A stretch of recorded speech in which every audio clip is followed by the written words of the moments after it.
नमस्कार विद्यार्थियों, आज हम एक बहुत ही रोचक विषय के बारे में जानकारी प्राप्त करने जा रहे हैं। हमने किताबों में या अपने माता पिता से, बड़े भाई बहन से या गुरुजनों से भारत के समृद्धशाली इतिहास के बारे में सुना है। हमने ये भी सुना है कि कौन कौन से प्रतापी राजा इस भारतवर्ष में हुए हैं, लेकिन आज हम उसमें से कुछ राजवंशों के उदय के बारे में जानकारी प्राप्त करेंगे। तो विद्यार्थियों, ये पाठ कक्षा 7 के विषय इतिहास की पाठ्य पुस्तक हमारे अतीत भाग 2 के पाठ 2 नए राजा और उनके राज्य से लिया गया है।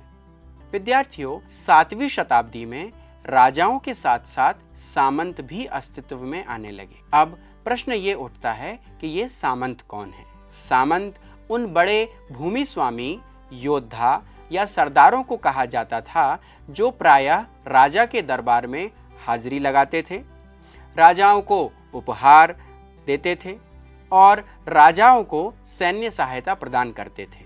कुछ बड़े बड़े सामंत खुद को महासामंत या महामंडलेश्वर अर्थात पूरे मंडल का स्वामी घोषित कर देते थे।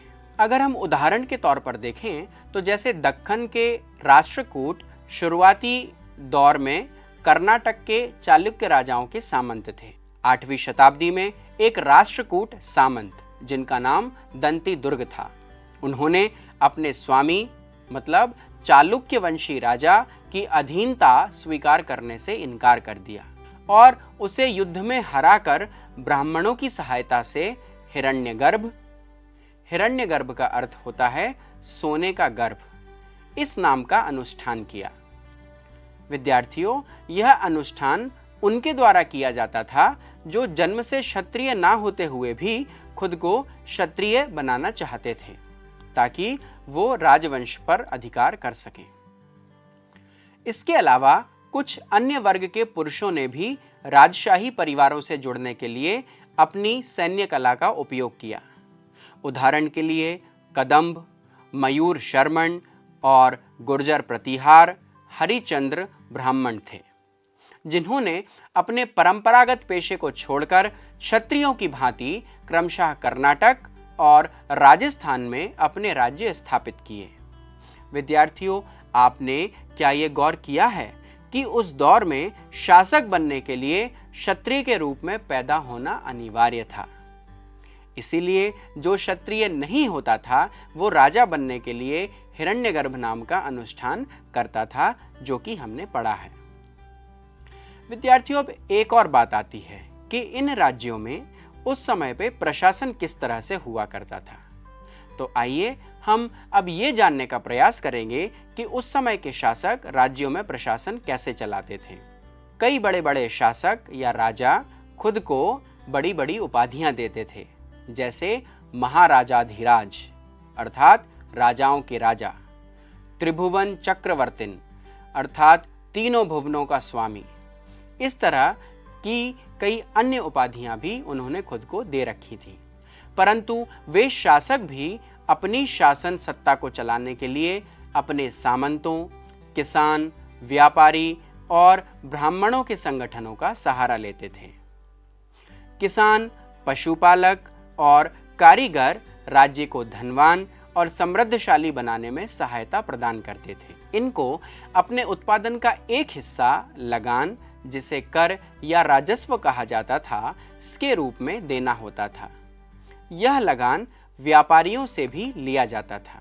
विद्यार्थियों, यहाँ पर यह जानना भी जरूरी है कि तमिलनाडु में शासन करने वाले चोल वंश के अभिलेखों में कई तरह के करों के लिए 400 से ज्यादा सूचक शब्द मिलते हैं, जिसमें वेट्टी शब्द का प्रयोग सबसे अधिक बार हुआ है।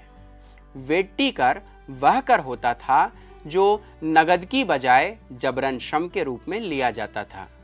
मकान पर छाजन डालने पर लगने वाला कर, खजूर या ताड़ के पेड़ पर चढ़ने के लिए सीढ़ी के इस्तेमाल पर लगने वाला कर, पारिवारिक संपत्ति का उत्तराधिकार हासिल करने के लिए लगने वाला कर, ये सभी कर इस कर के अंतर्गत आते थे और इनका उल्लेख मिलता है।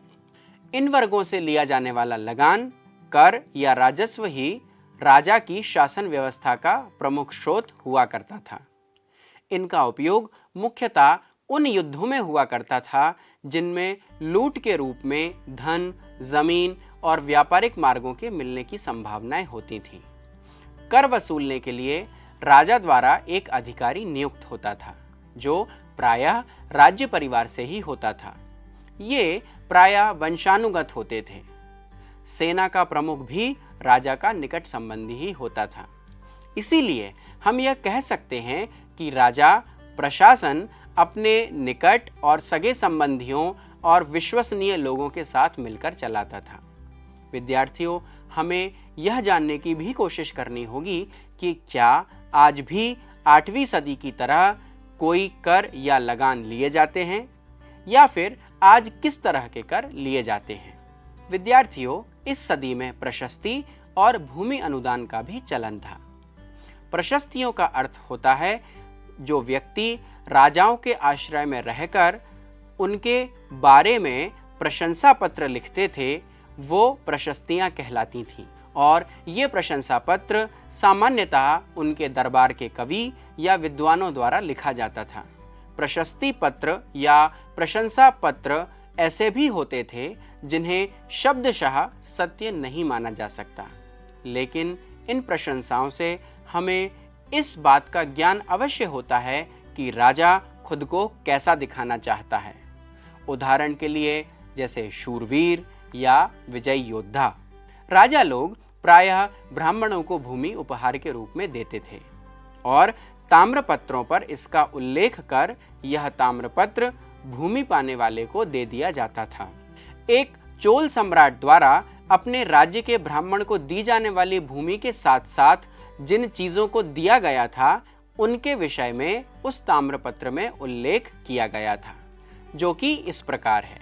हमने मिट्टी के मेढ़े बनाकर, साथ ही कांटेदार झाड़ियां लगाकर भूमि की सीमाओं को चिन्हित कर दिया है।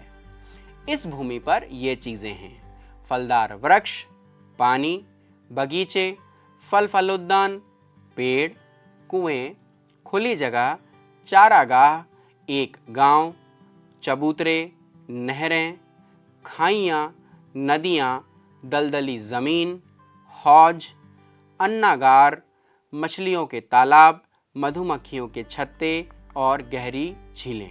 जिसे यह जमीन राजा द्वारा दी जा रही है, वह इससे कर वसूली कर सकता है। पान के पत्तों पर लगने वाला कर, बुने हुए कपड़ों पर लगने वाला कर इत्यादि। साथ ही पक्की ईंटों से ऊपरी माले पर बड़े कमरे भी बनवा सकता है, छोटे कुएं खुदवा सकता है और कांटेदार झाड़ियां लगवा सकता है, और अगर जरूरी हो तो नहरें भी बनवा सकता है। परंतु उसे यह सुनिश्चित करना होता था कि पानी बर्बाद ना हो और तटबंधुओं का निर्माण हो। विद्यार्थियों, ये सभी बातें ताम्रपत्र में लिखी होती थी। 12वीं शताब्दी में कल्हड़ नामक एक रचनाकार ने राजतरंगिणी नामक एक बहुत बड़ा संस्कृत का काव्य रचा। इस काव्य में कश्मीर के राजाओं का इतिहास दर्ज है। कल्हड़ ने अपना वृत्तांत लिखने के लिए कई शिलालेखों, दस्तावेजों और पहले के इतिहासों समेत अनेक तरह के स्रोतों का इस्तेमाल किया। विद्यार्थियों, कल्हड़ की यह रचना पूर्व में लिखे गए प्रशंसा पत्रों से भिन्न थी या विपरीत थी। इसमें शासकों और उनकी नीतियों की आलोचना की गई थी और इसी कारण से यह उस वक्त का सबसे असाधारण ग्रंथ हुआ था। विद्यार्थियों, उस सदी में धन के लिए युद्ध भी किए जाते थे। पिछली कक्षा में आपने पढ़ा है कि 7वीं शताब्दी में सभी राजवंशों का अपना राज्य और क्षेत्र निर्धारित हो गया था। फिर भी वह दूसरे क्षेत्रों पर नियंत्रण करने का प्रयास करते थे। इसी क्रम में एक स्थान गंगा घाटी में कन्नौज नगर था, जिस पर नियंत्रण और अधिकार के लिए गुर्जर प्रतिहार, राष्ट्रकूट और पाल वंश के शासकों ने सदियों तक आपस में लड़ाइयां की। विद्यार्थियों, इस अध्याय में हम यह भी देख रहे हैं कि कई शासक अपने साम्राज्य और सत्ता को दिखाने के लिए कई मंदिरों, भवनों आदि का निर्माण करवाते थे। परंतु जब कोई शासक दूसरे राजा के राज्य पर आक्रमण करता था तो वह मंदिरों को भी अपना निशाना बना लेता था।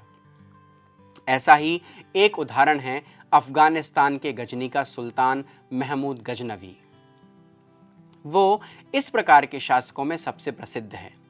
गजनवी ने 997 ईस्वी से 1030 ईस्वी तक शासन किया और अपने राज्य का विस्तार करने के लिए ईरान, मध्य एशिया सहित भारत के कई साम्राज्यों पर आक्रमण किया। इसने 1025 ईस्वी में सौराष्ट्र, गुजरात के सोमनाथ मंदिर को लूटकर उसका धन ले लिया। गजनवी के साथ लेखा जोखा करने के लिए एक अरबी विद्वान लेखक अल बरूनी भी भारत आया, जिसने अपनी पुस्तक किताब उल हिंद अरबी भाषा में इसका उल्लेख किया है। एक अन्य चाहमान वंशी राजपूत शासक जो बाद में चौहान कहलाए, वो दिल्ली और अजमेर के आसपास के क्षेत्र पर शासन करते थे। इन शासकों ने भी गुजरात के चालुक्य और उत्तर प्रदेश के गढ़वाल शासकों के साथ युद्ध किया। चौहानों का सबसे प्रसिद्ध शासक पृथ्वीराज तृतीय 1168 से 1192 था, जिसने मोहम्मद गौरी नामक अफगान शासक को 1191 में हराया, लेकिन 1192 में उसी के हाथों वह परास्त हो गया। विद्यार्थियों, इन सब बातों को आसान भाषा में समझने के लिए हम एक मानचित्र का सहारा लेते हैं। इस मानचित्र के माध्यम से 7वीं से लेकर 12वीं शताब्दियों के प्रमुख राजवंशों जैसे गुर्जर, प्रतिहार, राष्ट्रकूट, पाल, चोर और चौहानों के राज्य क्षेत्र को जानने का प्रयास करते हैं। विद्यार्थियों, उदयपुर से तंजावुर तक का अगर हम क्षेत्र देखते हैं तो हम देखेंगे कि कावेरी डेल्टा में एक मुट्टरियार नामक कांचीपुरम में पल्लव राजाओं के सामंतों की सत्ता थी। ओरैयार के चोल वंश के मुखिया विजयालय ने 9वीं सदी में मुट्टरियार को हराकर इस डेल्टा पर कब्जा जमाया और उसने वहां तंजावुर नाम का शहर बसाया। साथ ही निशुंभ सुदनी देवी का मंदिर भी बनवाया। विजयालय के उत्तराधिकारी शासकों ने अपने राज्य के क्षेत्रफल और शक्ति में और अधिक विस्तार किया। राम राजराज प्रथम, जो सबसे शक्तिशाली चोल शासक माने जाते हैं, 950 ईस्वी में राजा बने और सर्वाधिक विस्तार इन्होंने ही किया। राजराज के पुत्र राजेंद्र प्रथम ने भी इसी की नीतियों का पालन कर गंगा घाटी, श्रीलंका तथा दक्षिण पूर्व एशिया के देशों पर भी हमला किया। राजेंद्र प्रथम ने इन अभियानों के लिए एक जल सेना भी बनाई थी। विद्यार्थियों, इस समय में कई भव्य मंदिर भी बनाए गए और कांसे की मूर्तियों का प्रचलन भी बढ़ा। चोल काल के मंदिर सिर्फ पूजा आराधना के स्थान नहीं थे, बल्कि ये मंदिर उत्पादन के केंद्र भी हुआ करते थे। ये मंदिर अपने आसपास विकसित होने वाली बस्तियों के आर्थिक, सामाजिक और सांस्कृतिक जीवन के केंद्र भी बने हुए थे। चोलकालीन मंदिर प्रायः शासकों तथा अन्य लोगों द्वारा दी गई भूमि की वजह से संपन्न हुआ करते थे। इस भूमि की उपज का निर्वाह वो लोग करते थे जो मंदिर के आसपास रहकर उसके लिए काम करते थे, जैसे पुरोहित, मालाकार, बावर्ची, मेहतर, संगीतकार और नर्तक इत्यादि। कांसे की मूर्ति बनाना मंदिर के साथ जुड़े हुए शिल्पों में सबसे विशिष्ट था। चोलवंशी प्रतिमाएं संसार की सबसे उत्कृष्ट कांस्य प्रतिमाओं में गिनी जाती हैं। ज्यादातर प्रतिमाएं या तो देवी देवताओं की होती थीं, लेकिन कुछ प्रतिमाएं भक्तों की भी बनाई गई थीं। विद्यार्थियों, जैसा कि हम चित्र में चोलकालीन मंदिर का एक नमूना देख सकते हैं। विद्यार्थियों, अब हम यह जानने का प्रयास करेंगे कि इस काल में कृषि और सिंचाई की व्यवस्था कैसी थी। कावेरी नदी की कई शाखाएं छोटी छोटी नदियों के रूप में चोल साम्राज्य के अनेक हिस्सों में बहा करती थी और इसके बहने की वजह से ही किनारों की मिट्टी बहुत ही उपजाऊ हुआ करती थी। कावेरी नदी की शाखाओं का पानी कृषि उपज के लिए, विशेषतः चावल की खेती के लिए बहुत उपयोगी था। हालांकि तमिलनाडु के दूसरे हिस्सों में कृषि पहले ही विकसित हो चुकी थी, लेकिन 5वीं और 6वीं सदी में इस इलाके में बड़े पैमाने पर खेती की शुरुआत हुई। कुछ इलाकों में जंगलों को साफ किया गया और जमीनों को समतल करके खेती की जाने लगी। डेल्टा क्षेत्रों में बाढ़ को रोकने के लिए तटबंध बनाए गए। खेतों तक पानी को ले जाने के लिए नहरों का निर्माण और एक साल में 2 फसलें उगाने जैसी अनेक तरीके अपनाए गए। कई जगहों पर फसलों की सिंचाई अब नहरों से की जाती थी। सिंचाई के लिए कुछ अन्य संसाधन जैसे कुएं, जलाशय आदि का निर्माण किया गया। इन सारे कार्यों की देखरेख और निर्माण के लिए आवश्यक श्रम में शासकों के साथ साथ आमजन भी शामिल हुआ करते थे। पानी का बंटवारा जैसे कामों में शासकों के साथ साथ गांवों में रहने वाले लोग भी सक्रिय होते थे। विद्यार्थियों, इस समृद्ध साम्राज्य में प्रशासन किस तरीके से हुआ करता था, अब हम उस बारे में जानने का प्रयास करेंगे। विद्यार्थियों, अगर हम चोल वंश के प्रशासन के बारे में जानने का प्रयास करें तो हम देखते हैं कि किसानों की बस्तियां काफी समृद्ध थीं। इन बस्तियों को उर कहा जाता था। इसी तरह गांवों के समूह को नाडू कहा जाता था। ग्राम परिषद नाडू के साथ मिलकर कर वसूलने जैसे कई महत्वपूर्ण कार्य करते थे। नाडू में वेल्लाल जाति के धनी किसानों का महत्वपूर्ण स्थान हुआ करता था। कई धनी किसानों को चोल राजाओं ने सम्मान के रूप में मुवेंद्र वेलन, 3 राजाओं को अपनी सेवाएं प्रदान करने वाला बेलन या किसान, अरैयार अर्थात प्रधान जैसी उपाधियां और साथ में महत्वपूर्ण राजकीय पद भी दिए थे। विद्यार्थियों, चोल काल में ब्राह्मणों को भूमि अनुदान में प्राप्त होती थी, जैसा कि हमने पहले पढ़ा। इसके कारण दक्षिण भारत के कावेरी घाट सहित कई अन्य हिस्सों में भी ब्राह्मण बस्तियां अस्तित्व में आईं। दूसरी जातियों के ही समान ब्राह्मण भूमि स्वामियों की सभा द्वारा ब्राह्मणों का नियंत्रण एवं देखरेख होता था। इन सभाओं के निर्णय के ब्यौरे प्रायः मंदिरों, शिलालेखों आदि में अंकित किए जाते थे।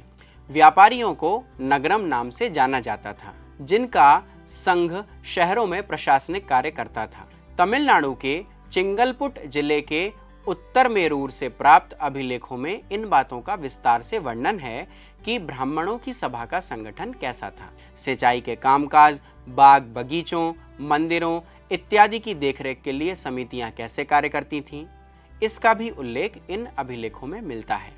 इनके सदस्यों की सदस्यता निश्चित करने के लिए एक बहुत ही रोचक तरीका अपनाया जाता था।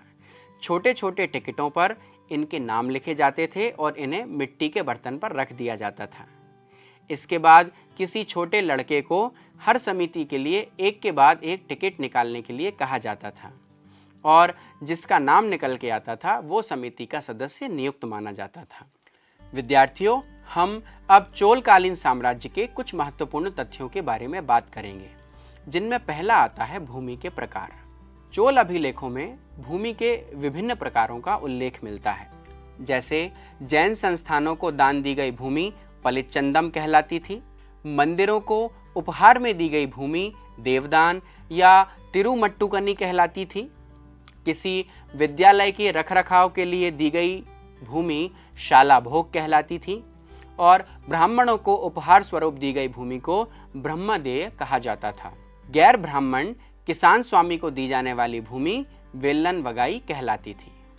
विद्यार्थियों, अगर हम इस समय के अभिलेख और लिखित सामग्री की बात करें तो हम देखते हैं कि उत्तर मेरूर अभिलेख के अनुसार सभा की सदस्यता के इच्छुक लोगों को ऐसी भूमि का स्वामी होना चाहिए जहां से भू राजस्व या कर वसूला जाता है।